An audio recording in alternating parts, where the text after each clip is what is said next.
Hello everyone and welcome back to Let's Play Guacamelee 2. In the last part, we came back to hell and started going along a different pathway to find our way towards wherever Salvador's going now that he has all three of the pieces. And happy 1500 videos plus a couple. We hit on 1500 technically last week now, but I didn't get time to actually record this until the past couple of days. Going forward, we're going to be seeing a lot more of these things. I think we got introduced these at the end of the last part, where we are going to have basically a little timer before Mega Man Instant Death Spikes come out, and that's no good. Thankfully, though, they also work on the enemies, as this room is a very good demonstration of. Now, it's around this point in the game, after we finish this next upcoming section, where we're going to start coming up on a lack of actual progression, and more so me going back to grab stuff. Because, technically speaking, if I just went purely for plot whenever part 7 of this happens, I think we would finish the game within the first half hour. We are going to be that close to the end of the game. But I still have completion stuff to go after in more ways than one.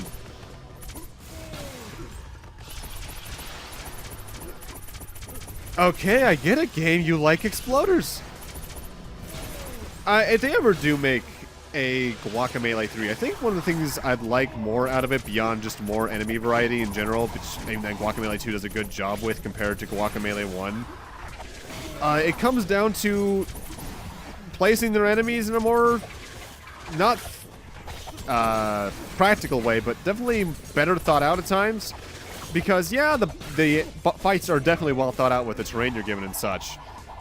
I feel like, especially towards the later part of the game, they just try to be a bit more spammy with the heavier enemies and the exploders just to make things more tedious and threatening. Mind you, I think I touched upon this briefly in one of the prior parts, and this is one of those things where people are watching through this LP later on. They're going to be like, wow, Kyle, you brought that up 3 videos in a row. It's like, God, I've recorded this series over a long period of time. Maybe I shouldn't have done this LP in long format. Oh, well. No, either way. I believe I touched on it before, but if they ever made a Guacamelee 3, I'm not actually sure what more they'd be able to do level and stage design-wise, because with the abilities they added in this game, they more or less covered all the usual kinds of abilities a game like this has, in terms of traversal, so I'm not sure where else they could go, really. Grave tidings, Chosen One. The evil vulture has been joined by the unstoppable Cactuardo. But fear not, we have prepared an ancient weapon to aid you in your battle. The prophecy will be fulfilled. You will deliver us from the bird who must not be named. Push on, Chosen One. The ancient weapon is just ahead. Cool, thanks, Chicken Priest, dude. If you're wondering what that jump cut was for, if you saw that, I actually forgot to start my timer for the first few minutes of this, so I had to make sure I restarted the recording with the actual timer in mind so I knew where I was in things. Either way, here you can see what the basic structure is going to be for this section, which I believe we even touched upon slightly last part. It's a lot of back and forth to climb this shaft, which Guacamelee 2 seems to be a general fan of. Not that it's bad, but it's more like, cool. Welcome to the heart of dankness. Oh, God, Comic Sans. Dangerously dank. I challenge it. Oh, God, Comic Sans does not make me take this serious. Oh, with a stroke on it, too. A graphic designer's worst nightmare on text like that. So you're intent on entering my dank cave. Juan, I am the dankest way, Chivo. Because of your persistence, I will now send you to suffer in the most unpleasantly moist place of all of the Mexiverse. Ew. It is moist down here. This area has a bit of a backstory to it. Oh, God, I haven't seen some of those in forever. Putting memes into your work is by far the laziest way to make anything. It's just like using stock images. So, Guacamelee 1, as great as it was, had some complaints. Memes in games aren't funny. They're a way for lazy developers who can't think of actual humor to appeal to the mouth-breathing YouTube commenter audience. Wasn't Guacamelee the game with the insufferable amount of meme references in it? Guacamelee's meme abuse was one of the reasons I dropped it within 10 minutes. This is why I haven't bought it yet. I'm sure the gameplay's outstanding, but the internet memes just infuriate me. Essentially, a lot of people hated on the original version of Guacamelee 1 just because it had a lot of memes and posters in the background like this. None of these are actual memes from it, though. I don't like how that one uses hobo for its text face. Such a good game dumbed down by meme bullshit from like 6 years ago. Would have been a lot better if they hadn't removed those memes.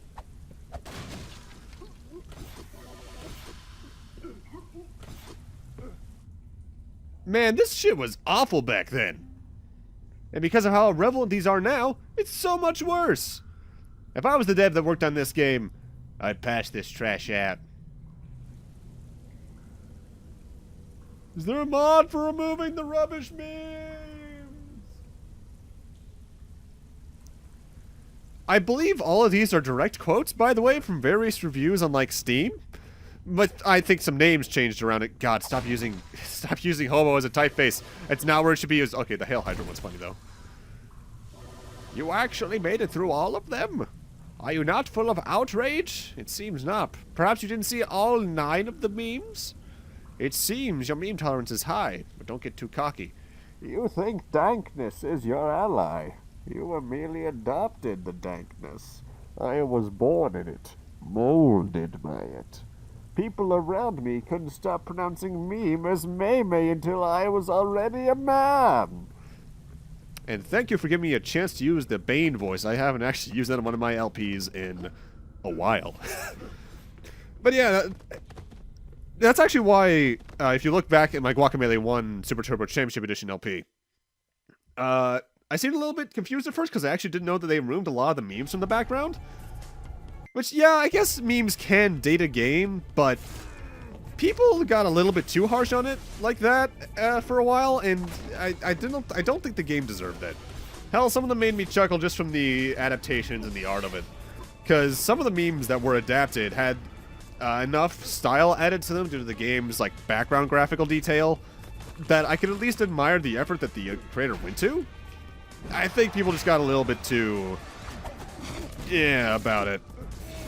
It's kind of like how certain groups nowadays freak out about politics in video games from the most standard of stuff that is in all sorts of other media, but they just don't realize it because they don't know how to actually analyze media worth a damn.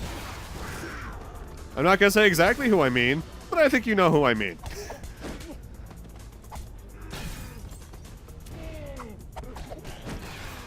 Either way, the rest of this section of Infernio is where we learn one of my more hated mechanics of the game. Instant death spikes that move depending on which dimension you're in. I was here for much longer than I am here in my first playthrough, because goddamn, this makes me tense. I will say, coming back to it, it's not as hard as I remember it, but I also might be thinking of certain things we'll be seeing probably next part at this current rate.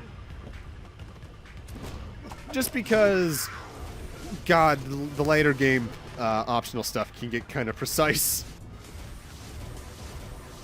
Although I am technically approaching things a little bit differently than I did in my first playthrough for this LP.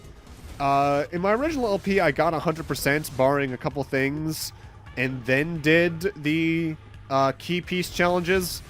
Whereas in this, I'm doing them along the way, so I'm going to be doing things in a slightly different order that makes things later in the game a little bit easier. Now, something I have yet to check out that I think I would probably honestly like, just given how Drinkbox Studios works their platforming, is a game they released sometime in the last year, yeah, I think around May of last year, was Drinkbox's Tales from Space Mutant Blobs Attack game, which is essentially just a pure platformer puzzle game.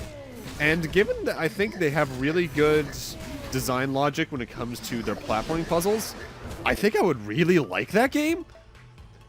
Because it's basically the best parts of this without the extra combat fluff, which while I like the combat in this game, I think I briefly mentioned this before as well, I feel at times the game's at odds of itself, whether or not it wants to be more of a platformer or a combat game, and sometimes they just try to do the best of both, and sometimes it doesn't work its best, even if the game is ultimately good.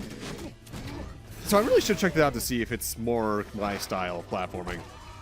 Also, it's around this point in the game we're going to start having the giant tiger, cheetah-wearing enemies have a blue variation, which has a more annoying attack pattern because while they have some unblockable attacks, they also have this giant hammer swing attack that covers both sides of them, and I just have a hell of a time dodging it for some reason.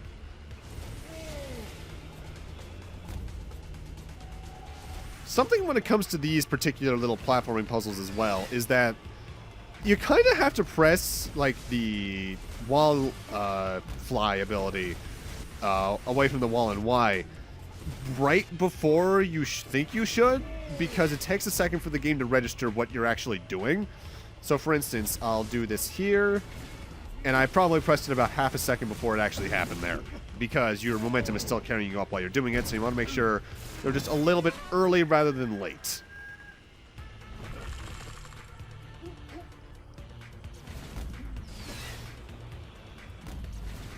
Also, something I only learned the other day, even though I still haven't played the game, I'm looking at the box right now on my shelf though, is that apparently Juan makes an appearance as a guest character alongside Shovel Knight, Hyper Light Drifter, and a couple of others in Lab Zero's Indivisible game. And I'll be real, I was already going to play that game and probably like it because I like Valkyrie profile enough, and it just looked cool. But now that I know Juan's in it, that's good. That's definitely a big oh yes moment for me. Because these are the kind of indie games that I think need more attention. Because, don't get me wrong, Guacamelee 1 and 2 did well. But compared to certain other indie games, like, need I even mention Undertale, for instance, I feel like its attention wasn't as notable.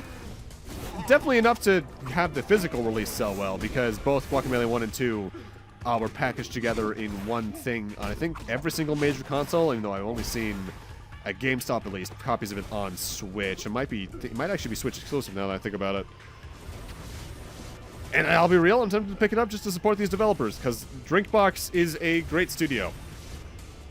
From what I've heard and played, every single one of the games they've touched has ended out great. I don't like this room, though. I was here for about 15 minutes in my first playthrough because I was just really off on my timing that day, I guess. Over in my school's common area, waiting between classes. Because that's actually where I played this game for the most part in my first run. I got gifted it by a friend, and then I just played it between classes. It's also where I learned my friend Derek is also a big fan of Guacamelee, because he came up to me and went, "Yo, Guacamelee, good choice." And then he realized I was playing the sequel, and he didn't realize the sequel was out yet. This jump kind of sucks, by the way. You need to make sure you time yourself carefully, otherwise you're just gonna die there and be stuck there for like 10 minutes. What do you mean that's the jump where I spent most of my time on my first playthrough? Shut up.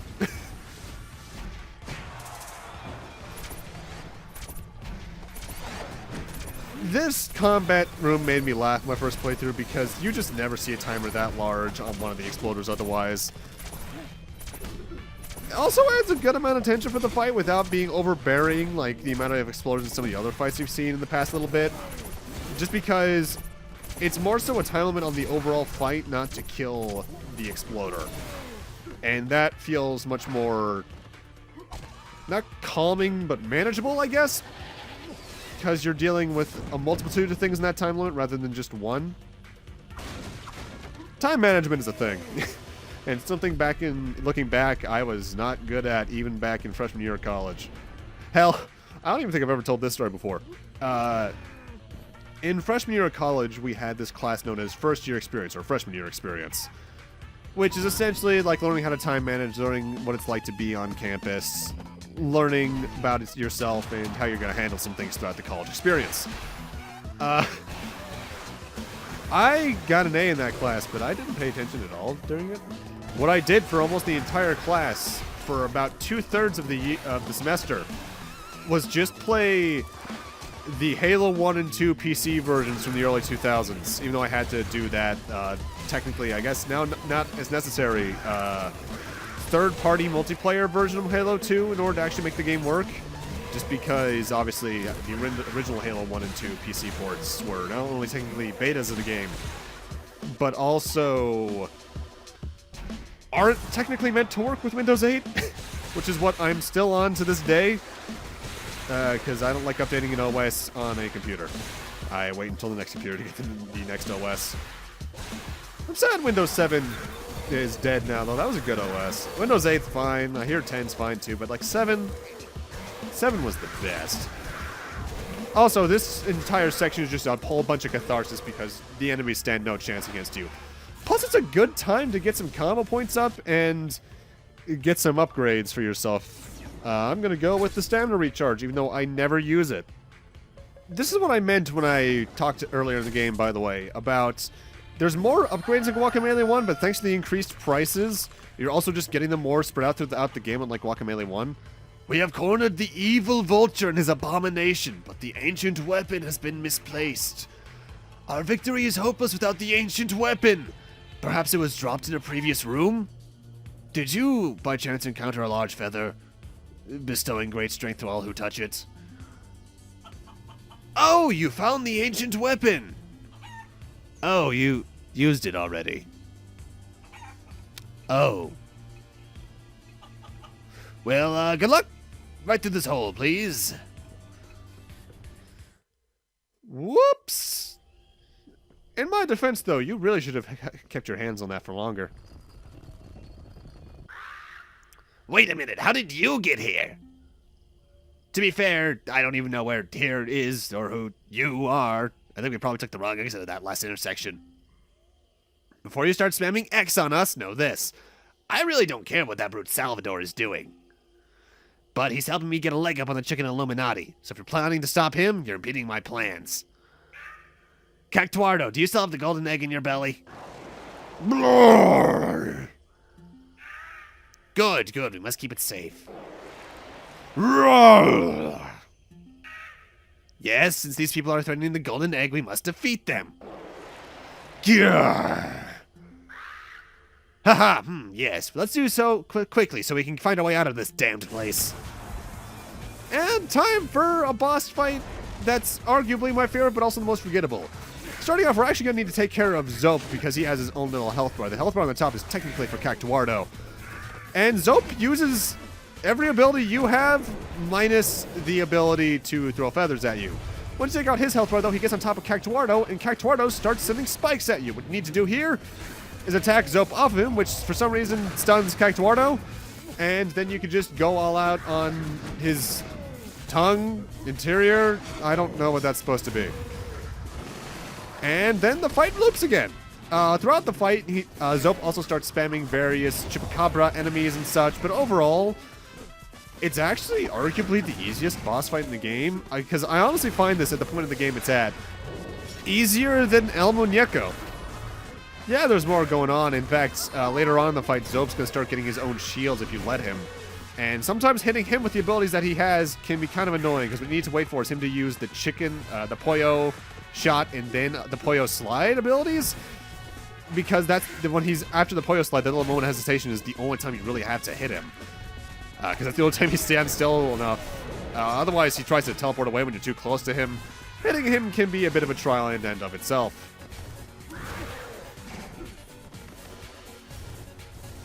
I think maybe that's why I find Cactuardo and Zope easier, though, is because instead of doing one large health bar, you're technically dealing with two smaller ones that you just need to take out across the usual 2 or 3 phases. It just, without the big notable attacks, feels simpler.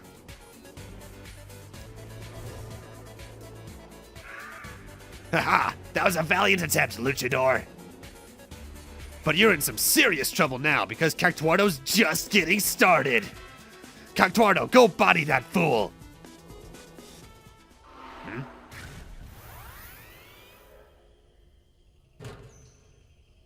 Okay then. That was easy. The heavens be praised, we have finally recovered the golden egg! Golden egg! Chosen one if the... This is fine. It's probably just a scratch. The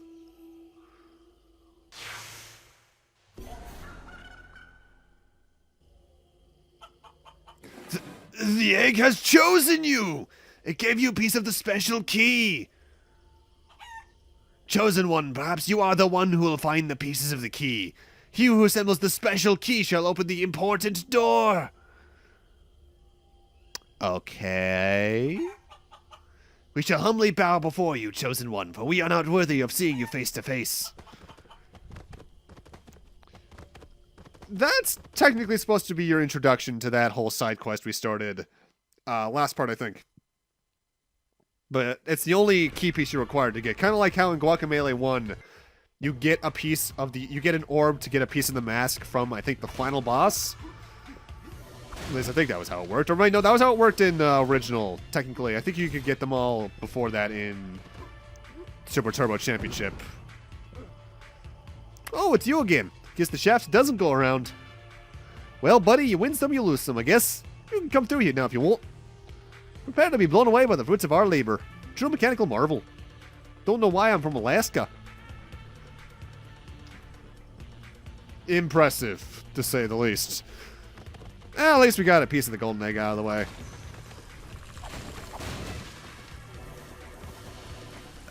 way. Water in Hell... I can't think of a game, joke, or reference to make about this beyond the fact that... you know what? I guess we're high up enough physically that the water wouldn't be boiling, but still, it's a weird idea. Also, I just realized the implications of having hell be right next to where we're going next is a little weird. Either way, there's a chicken slide block over here that leads to one last little chicken area for us. And it's one that is entirely used to unlock more stuff. I'll be real with you. At least we get to hear this song one more time, because I think the thing we're going to be doing next part doesn't have this song, but I also haven't done it since I first played the game, so I can't quite recall.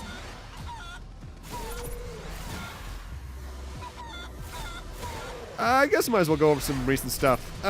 Recently, the Kingdom Hearts 3 DLC came out, and I've been playing the shit out of that. I'm more or less done with it. There's only one super boss left, and if you've gotten to that boss fight, you know which one it is, because, there's pattern recognition, and then there's that, which is pattern recognition on steroids with fear in my veins.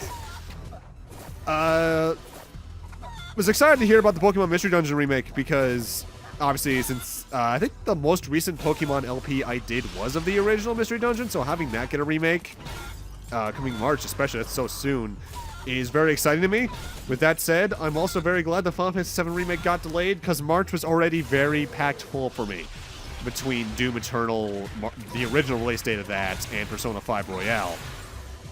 With that said, now early April is going to be loaded because I have to deal with the 7 remake, Resident Evil 3 3 remake.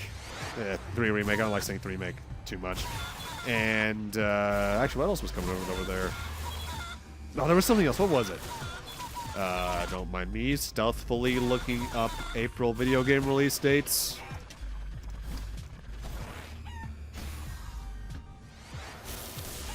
I actually can't see anything else notable for April beyond maybe the Luigi's Mansion 3 multiplayer pack. The Minecraft Dungeons game, which looks like Diablo clone, looks okay. I really need to give Minecraft another shot. It's been since like 2011 for me. And even then, I lost my old account for reasons.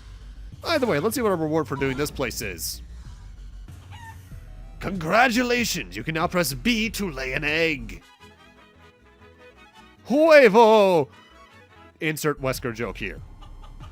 What? No, the egg doesn't explode. No, you certainly can't throw it. What is it for? What kind of questions are these? It's an egg! If the miracle of birth isn't enough to impress you, you can just go. The exit's behind me. So yeah, now we can just lay an egg. I don't think it does any damage to enemies if it hits them. You can just lay eggs. From my memory, this is used for exactly one thing. Maybe 2 if I'm forgetting about something else, and maybe even more in the Trial Ground DLC we'll probably be covering next part as well. Because I need to go through that, and it'll be technically blind, which is rare for something in this game, because it's Otherwise, very one time you play through it, then the next time you're like, oh, I remember this.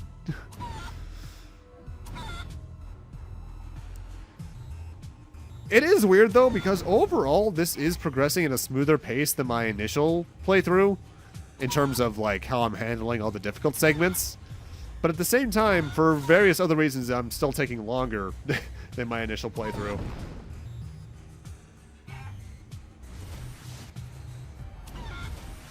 The biggest use for the egg, though, is going to come into play in a few moments. So it's really just best to get it now so you don't have to backtrack for the thing we're going to do in about maybe 10 minutes or so. Although I suppose it's also technically worth it just for the percentage count. And I'll always take more health. Because I like being healthy.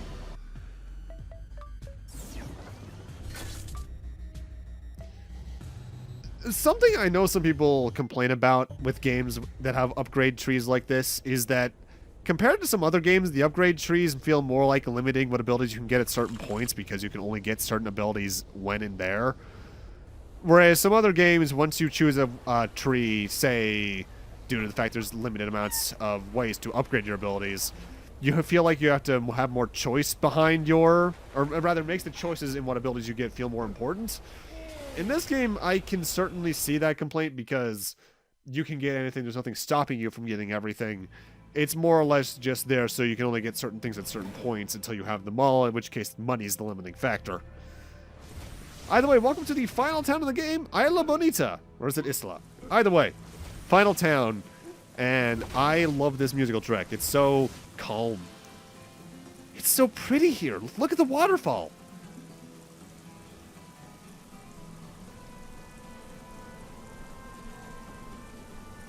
If the world wasn't ending, this would be a great vacation spot. I think the snake temple might just be past that church. Let's get up there. The secret ingredient to sacred guacamole? Oh, Luchador is right there in front of you the whole time. It's love, of course. The pure, unadulterated love of... Boy, I really had you going there, didn't I? It's corn, Luchador. The secret ingredient is corn. Maze, I take you somewhere? No, but I appreciate the pun. Maybe next time, bub. See you later. I'm only just realizing the Dad of War poster in the background. I don't think I saw that in my first playthrough. I know the one just to the right is a reference to Metal Gear Solid. And like with every town, Flameface is here. I've already taken care of everything with him, though, so let's continue on. Welcome to our fair town, now with ominous blobs of doom. You know what? As someone who lives in Massachusetts and has half the year covered in snow, I feel that. I like the snow, though. I like the cold. I prefer it to the heat, that's for certain. At least nowadays. When I was a kid, when we moved out of Florida when I was a little kid, I was actually real saddened by that. And my brother even more so, because he considered that place home. But no, I'll take the cold any heat overheat any day. Shaba was so beloved by the people in this town. We had no idea he was capable of such terrible, careless destruction. Oh, Waluigi, god damn it. And there's just a stamina piece here. This is probably one of the easiest areas in the game to get 100% in. If it weren't for one thing we'll go over in about 10 minutes. And even then, that's still easy. Salvador's the coolest. He's so dark and edgy. I bet his parents don't understand. I bet he totally doesn't care. Hey, Luchador, nice evening for a wrestle, isn't it?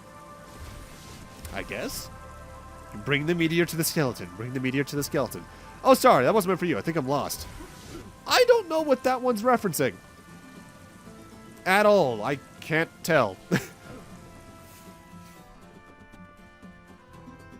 Hi there, my name's Inatawi Tuurat. I lost a lot of my coins down in the maze, and I'm not really fit to get them back. They can go, if you can go and successfully retrieve them, they'll be yours. What do you say? You'll have 2 minutes to collect the coins before you die for no apparent reason. Good luck! Subtle. We have a Pac-Man maze. We need to grab every coin within 2 minutes or else we die. This is very simple to do, though, and I rarely ever finish below the 30-second mark, I believe. You have more than enough time. And just because this takes a bit all the same, I'm going to speed it up just for the sake of simplicity. I mean, it's not like you're missing anything by me doing this either, because it's just going through a Pac-Man maze. If you can beat stage 1 of Pac-Man within 2 minutes, congratulations. You could probably do it even a little bit slower here. The collision here isn't the greatest, though, because I think the abilities aren't too well suited for traveling here. And thankfully, once you get them all, you don't need to worry about the timer anymore because it stops when you get the heart up. No, the heart piece, rather. Congratulations on collecting all the coins. I hope you enjoyed it. Thanks. And now, before we head off to plot, let's take care of this guy. But you're asking yourself, how does he play the trumpet with he has no lips? Well, in short to that, I'd say, mind your own business. You know what? Fair enough. I'm sorry, that was rude of me.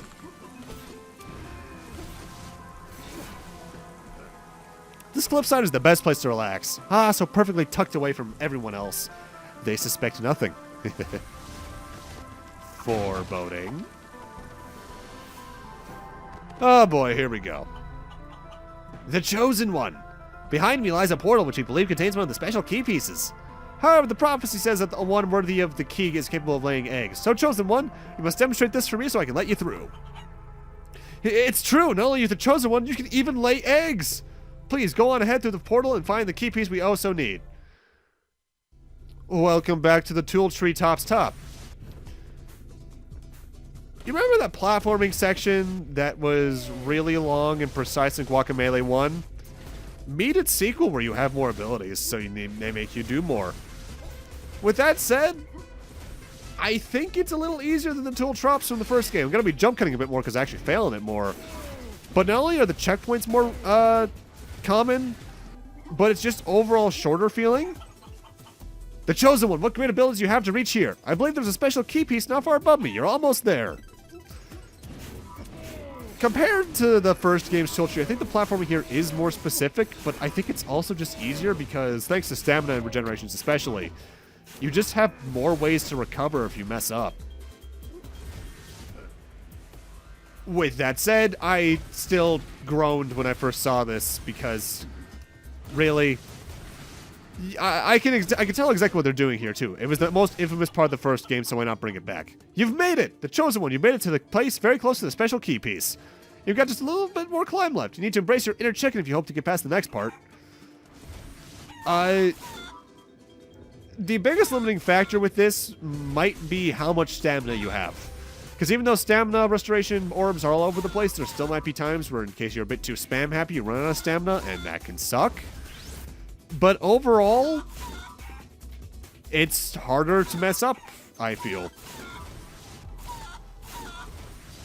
Otherwise, back to more recent stuff. I smiled with glee when Byleth got revealed for Smash. Yeah, I know it's another sword fighter, sort of. It's more Fire Emblem representation, which to me isn't a bad thing. I'm just really excited because Three Houses was potentially my favorite game of last year, and Byleth just looks so fun. In fact, at the time of this recording, it's currently 6/19 on the 28th of January.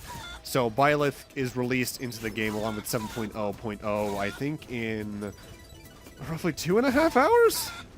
And I can't wait to serve my friends with Byleth.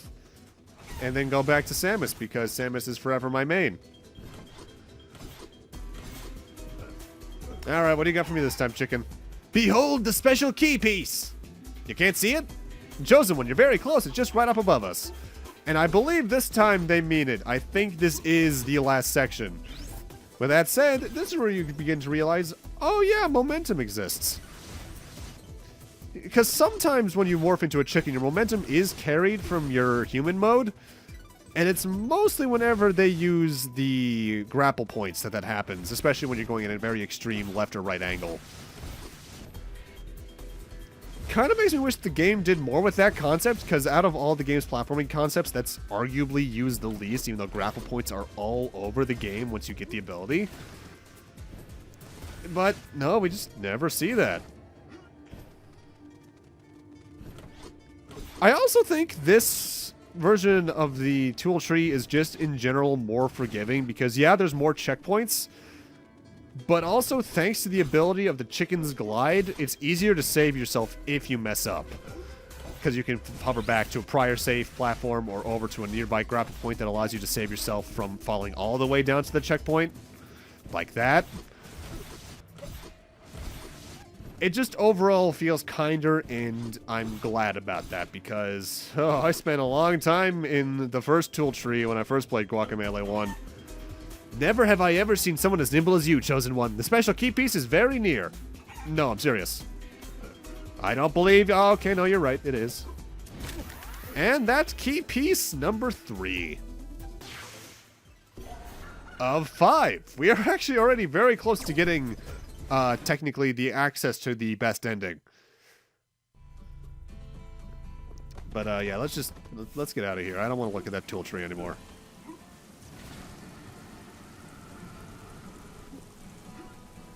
I don't know why, but you can eventually see this chest from the top. It took me like 10 minutes to figure out how to get it, even though it's the easiest chest to get in the damn area. I don't know why. I'm an idiot savant, I think is the way to put it. I think that's what that term is. I am a genius at some things, but in others, I am an absolute idiot. Also, I'm kind of surprised they don't hide any items along the voids, because that's something I would have done. Hello, Luchador. Looking for a safe place to rest? Please visit the chapel here and let Mother Superior tell you a tale. This here chapel is where Salvador grew up. I hope we get to see him again soon. He's so handsome. That's where he grew up, huh? I guess we should check that out. Buenos tardes, Luchador.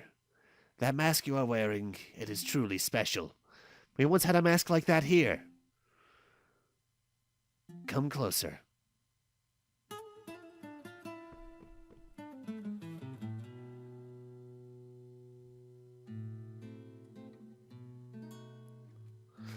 You've come to learn about Salvador. I remember. He was just a sweet baby left at my doorstep.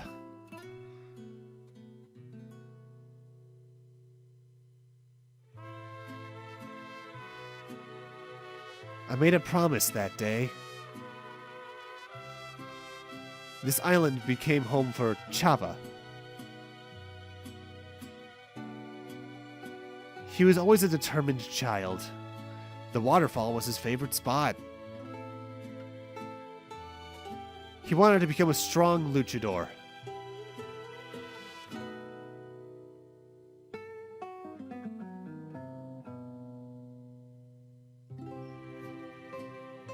And he did become strong. His technique was outstanding. But I didn't think he was ready. His spirit wasn't strong enough for the burden of the mask.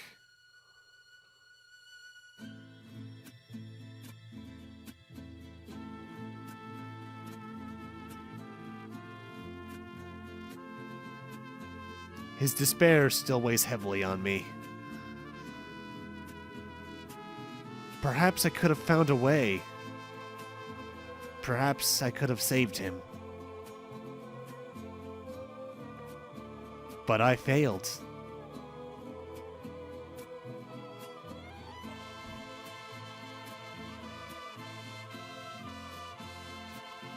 And darkness would eventually own him.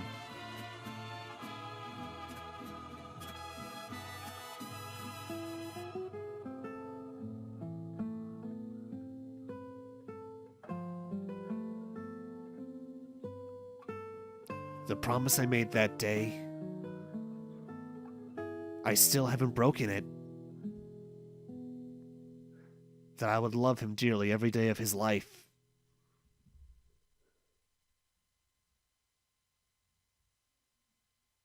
Anyway, here's Wonderwall. And the mood is shot. Salvador ceremony is in the Temple of the Snake. Our guard will allow you through. It's to the left. The mask is consuming him, Luchador. Do what you must. Alrighty, let's head west then. Dark times, mano, but check it. I spent a lot more time reading into and about the timeline rifts in El Ultramundo. There's actually an infinite number of timelines in existence. Can you imagine an infinite number of me's? It's wild. Inside El Ultramundo, you can access any timeline, but I bet it's a crazy maze in there. Technically, though, El Ultramundo ties all the timelines together. Good luck going... oh, too fast. Too fast past me. Good luck going to El Ultramundo, my friend. I'll be pulling for you from this end. If you meet the other Miis, please say hi to them for me. They'll know what I mean. Okay. I saw a gathering of strange characters at the bridge. A humanoid crocodile? Now I've seen everything. This bridge leads to the Temple of the Snake. Good luck, Luchador. Ah, Juan, I bestow upon you the blessing of luck. Aha, you are a super mover. Aha. My disciple, look at you. A champion. All my hard work has paid off. I, Rooster Ramirez. Thank you for your trust, Juan the Luchador. You are definitely going to die. Say hello to Salvador for me with a punch. Thanks, guys. And you're here, too. Why am I the only one here? I thought we had our trainers rendezvous on the bridge. Anyways, remember all the lessons I taught you. They're more important than anybody else's. Sure thing. And with that, welcome to the final area of the game, which we are immediately going to leave. Because I only have 67% of the items, and I want to get everything. Only 3 areas are 100%ed, and even before I end this off, I want to complete a few more. For instance, let's start off with completing Isla Bonita itself. There's actually only, I think, 1 item I've missed in the entire area. And it's one that I missed because I just was stupid and forgot about it.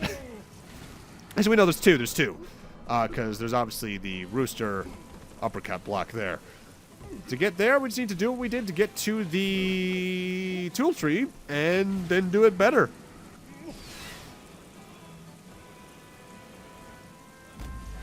I won't say that the rest, well, the rest of this part is cleanup, just straight up.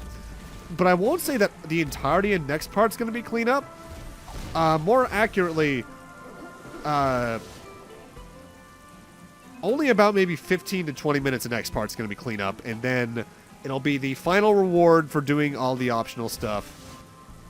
And then it'll be endgame, more than likely.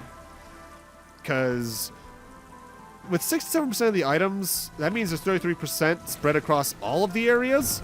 Meaning every area probably only has maybe about 4 items left in it total. And that with jump cutting around, that's not going to take long to get at all. Either way, the last item here, you just need to jump left of this dude and then dash punch into this little hole. And there it is. More money! And with that, we're done here in Isla Bonita. Next up, if I'm recalling the order correctly, we're going to be heading over to... Via Chula. There is also exactly one thing I think I missed here, although it's technically a nested amount of things. Welcome to the House of Doors, service-placed platform timeline. Is that someone out there? Help me! I trapped my family inside my house by accident. Can you help us unlock this door from the outside? Press Y to unlock the wooden door. Oh. Would you like to unlock the wooden door now by spending 10 gold? Can you tell what this is parodying? Because it's very obvious. Microtransactions suck.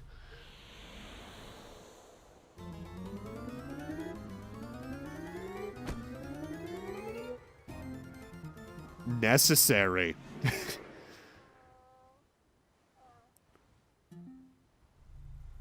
Alright, let's see what this guy has to say now. Oh, thank you so much for saving us.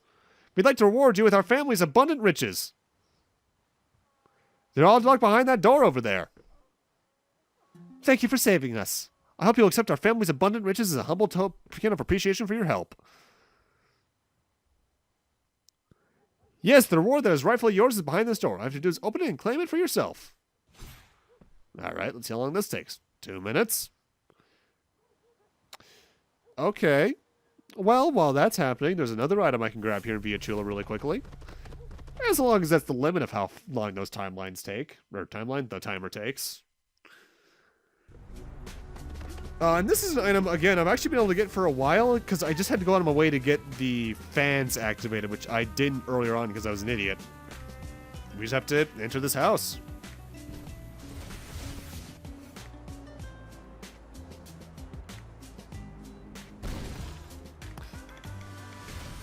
I don't get the joke. That's just bizarre.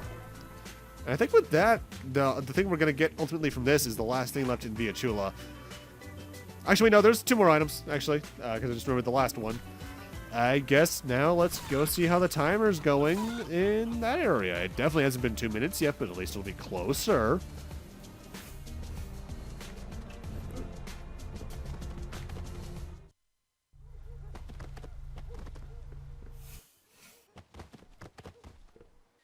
"50 seconds, huh? I can wait." And thanks to video editing magic, we don't have to wait too long at all. Alright, let's unlock this door.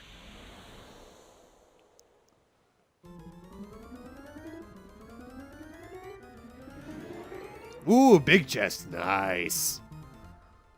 Salvador unlocked. There it is, our family's abundant riches. Go ahead and open it. Everything inside is rightfully yours now. I wonder what it'll contain. 2 out. Oh, god damn it. Alright. It's one thing to mock the whole microtransaction culture that gaming's had since, like, 2013 or so, I'd say, like, is when it really started to explode.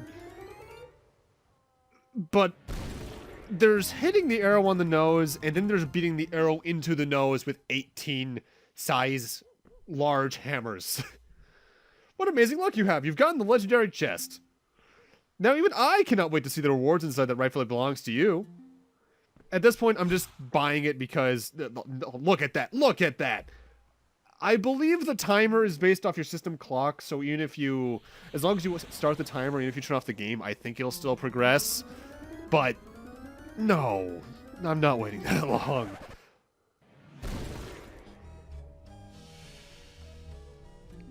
Worth it. Oh, that was a rather unlucky reward you got.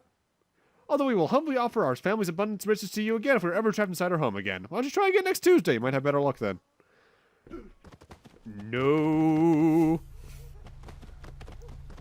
It's one thing to try to discuss something that is bad within your industry, but by doing what you just did there, you're essentially not doing anything to assist it. You're basically just pointing out, ha ha, this is a thing that happens and I guess it's kind of stupid.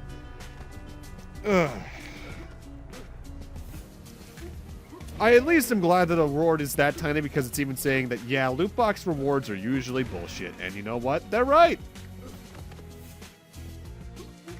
And with that, the last item we need to get here is here in the Albregia Allegra. To get this, I think you need the wallfly, so this is something you can only really get this late in the game. Just gotta dash this way. And here we have some money. 250 times more worth it than the one we just got. Yeah. But with that, we are now, I believe, at 100% here in Via Chula, so now it's time for us to head to our next destination. Let's head to Los Manglares. Not for the reason you'd immediately think, though. We're actually not going to focus on getting everything here until next part. My big focus right now is key pieces, because there are 5 key pieces in the game.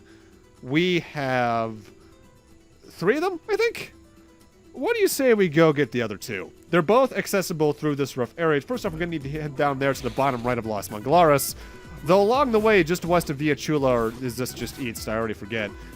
There's this chest we could get as well. If you take a look at the map where I was a moment ago, you could easily see where I didn't go somewhere before. So finding this shouldn't be too hard. Just go along the path we used to first get to the Jade Temple, and you should find it no problem. And for that, we get more health, which I'll always take. Well, we don't get more health yet, but you know what I mean. And now we're down here on the bottom right of the Los Manglares. And this is a platforming challenge that I actually took a bit longer than I'd like to admit on my first playthrough. Just because the timing for switching dimensions while sliding can be a little bit specific. It's easy, but it takes some getting used to. And now this little room. I showed this off, I believe, our first trip through the Los Manglares all the way back in part 1. We couldn't actually get anything over here because we didn't have any abilities. And welcome back to the Temple of Jade. for the last items we could have gotten, we couldn't get here earlier. The Chosen One. I think there's a piece of the special key hidden somewhere in this area. Just be prepared for an immense danger up ahead. The whole place is filled with lava. If I'd gone any further, you'd be talking to a chicken dinner right now. This platforming challenge is very hard.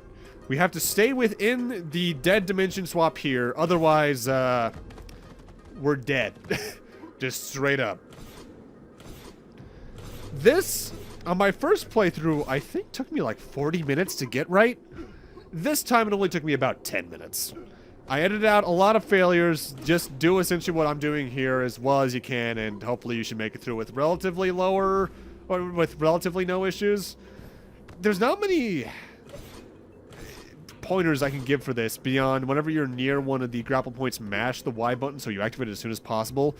Because you're not invincible while using the grapple points. If you leave the dead dimension swap area and you're from the little pause you are in when you start the grapple animation, you'll still die. So it's a whole big game of timing and hoping you're in the right space. Rolling as the chicken while on the conveyor belts is the best way to get horizontal momentum going. But that's how you do it. I hate that puzzle. It's not even much of a puzzle, it's just a challenge. But that's key piece number 4, and number 5 is not too much farther away from us. But now we're actually right near the end of the Jade Temple. But that's another area completed, so that means in the past 10 minutes or so, we've already completed 3 more areas, which is really good. I want to say that only puts us up at maybe 72% world completion. I forget the exact number. We'll see it, I think, later on. And now for my next destination, we're going to be heading to a room we've been to before, even, because there was a lucha room to get to something. 72%. Here in the Las Manglares, we want to head southwest-ish of Villa Chula, or whatever the name of the town is here, because we want to head over to this room on the map. And once we're over there, you might see there's a big giant thing of wall dash blocks over there that we can now break with the wall fly. Welcome to arguably the hardest thing in the game, maybe. Also, there's another jump cut there because I wasn't sure if I had enough time to actually include this segment. Well, well, it's a surprise to see you here, Luchador. This is an entrance to the Gauntlet of Trials. It's meant as a challenge to only the strongest of warriors. It's not somewhere you belong. You should turn back if you value your life. Well, now I need to go in there, god dang. So, the best thing I could compare this to is the Pollo Cave, I think it was called, in Guacamelee 1, just next to the major town, where we have a series of like 5 or 6 combat trials ahead of us, with a lot of dangerous stuff happening within them. This is arguably the hardest one, just because you have an instant death pit right below you. But they make you know, or they make sure you know how almost every single one of your moves works for this in combat and how to chain properly, because there are a lot of enemies here in varying different situations, like this one where the room's going to slowly get bigger. I'm fast forwarding this particular fight just to make sure that, honestly, just to make sure the part wasn't longer than it should have been, because I do like these celebratory videos to be as close to an hour evenly as possible. The only rare exception is like the finale of Crisis Core, which was an hour and a half because of cutscenes. And I didn't want to stretch that video, that LP series, into one more half-hour-long video, because then that just would be inconsistent in length with everything else. I still need to go back and do the missions in that game, I just realized. Whoops. Eventually. I have another eventually I'd rather do first, and I should probably be starting that towards April on my end, probably. Maybe a bit sooner than that, I don't know yet. The big takeaway is I need to hope that the next celebratory series doesn't happen before I want to start that particular project. Because that's going to be a thing.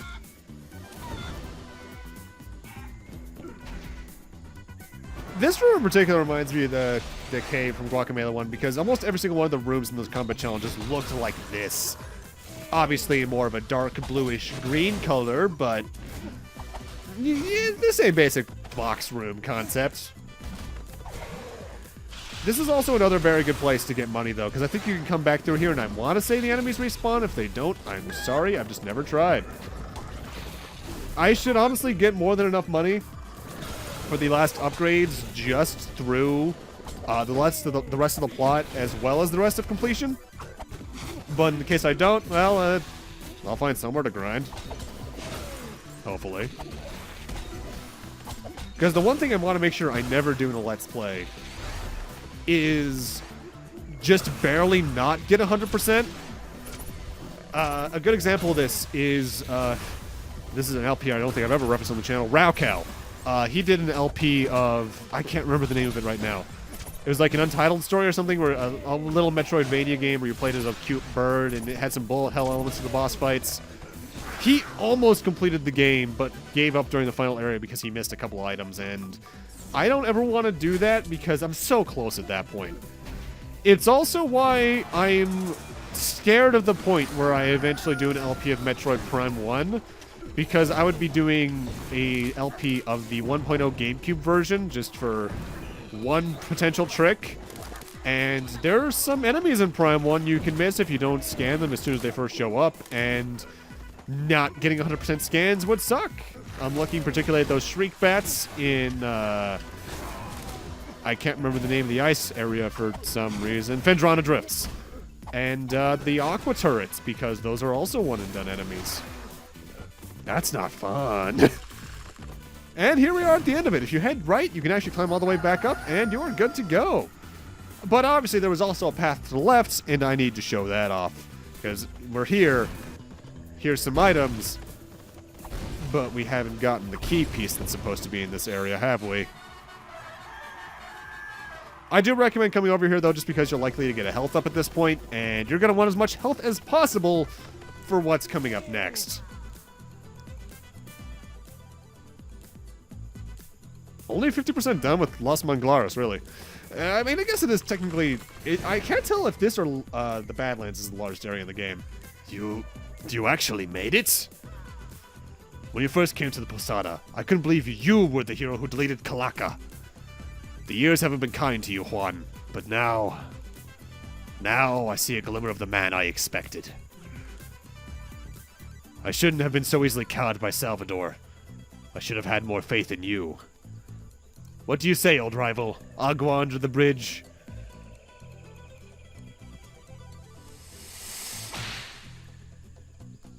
Ha! Then it's time to see if the luchador is as strong as the legend. Boss fight against Jaguar Javier. This fight is similar to the one in Guacamelee 1. He's going to be jumping all over the place, doing various shockwave moves. He can do a charge attack across the screen, but his big thing is that he likes to do a bit of his own little screw attack and then cause a shockwave upon landing. Not too hard, though, and there's a reason for that. Wait, Juan, wait! Surely we can let bygones be bygones. You always were a scaredy cat. My feline from another timeline. It's good to see you. Let's take care of this has-been. Because we get to fight more than one Jaguar. They have separate health bars, and they are attacking you all at the same time. This can get kinda cluttered very quickly if you're not careful. I do recommend either focusing the same one or just going to the other one. Ah! You may be a worthy opponent, Luchador, but we have one last surprise for you. And now the cat's out of the bag. My mention from another dimension. Glad you could make it. Time to say goodbye, Juan. Wait, mention. That's German. That's not Spanish. At this point, he starts getting new attacks, such as a giant laser wave across the part of the screen he's at. And this is where the strike really starts coming into play. How you go about this fight largely depends on you, but I will say this is a hard fight at this point because there's just so much to keep track of because the bosses are so fast. My best advice would be to potentially focus one at a time so you don't have to worry too much, but if you can get both of their shields out at the same time and they're roughly on top of each other like they are now, you can get some good damage in very quickly, meaning you might have an overall easier time with this fight. Honestly, it's really up to your own playstyle. And even then, he can potentially break your combos because he can swap dimensions of his own volition. Meaning, you can be in the middle of a combo and then he'll suddenly just go, no. Not too hard, but can definitely cause some problems. I remember that punch. The sweet familiar sting. You win again, Juan. The fire still burns bright in your soul. I've been a coward and a fool. Maybe you will be able to defeat Salvador. Maybe there's still hope for my timeline. And mine! Good luck, Luchador. You'll need it. And that's the end of the gauntlet. And we do get some paltry gold for beating it. Cool, I guess. But no, the big reward is, of course, over here, where we're going to find our 5th and final key piece. If you can't tell by the timestamp, though, we're not getting to the point where we're going to use these until next part. And even then, I'm not sure if I want to complete Las Mangloras before or after I do that. Speaking of which, though, with that, I'm going to need to end this off here. Thank you guys for watching, and in part 7, we're going to do a lot of cleanup. Thank you guys for watching. Thank you so much for sticking around for 1,500 videos. I completely forgot to mention that's what this is for. It's weird to look at a number of videos and realize I've done that many. Especially once you reach over the 1,000 mark, because at that point you're realizing I have probably spent over 1,000 hours working on this channel, and even though I don't have many subscribers, even though my community isn't that active or large, I am thankful for every single one of you for sticking around with me for that long, because even though it's not much, I feel like I get to really express myself and my ideas and myself through these LPs, and doing it for that many videos and so many more just feels really good. Thank you guys for watching. Have a great night. Take care, and I'll see you guys next part, whatever that may be. See you guys then, and I hope you've been enjoying Final Fantasy VII, by the way. I know that by the time people might be going back and watching this, they'll be like, wow, why are you talking about another LP? Given the amount of effort that's been going into, I've just been glad it's been, view-wise, as relatively successful as it has been compared to my usual stuff. Thank you guys for watching, and see you guys then.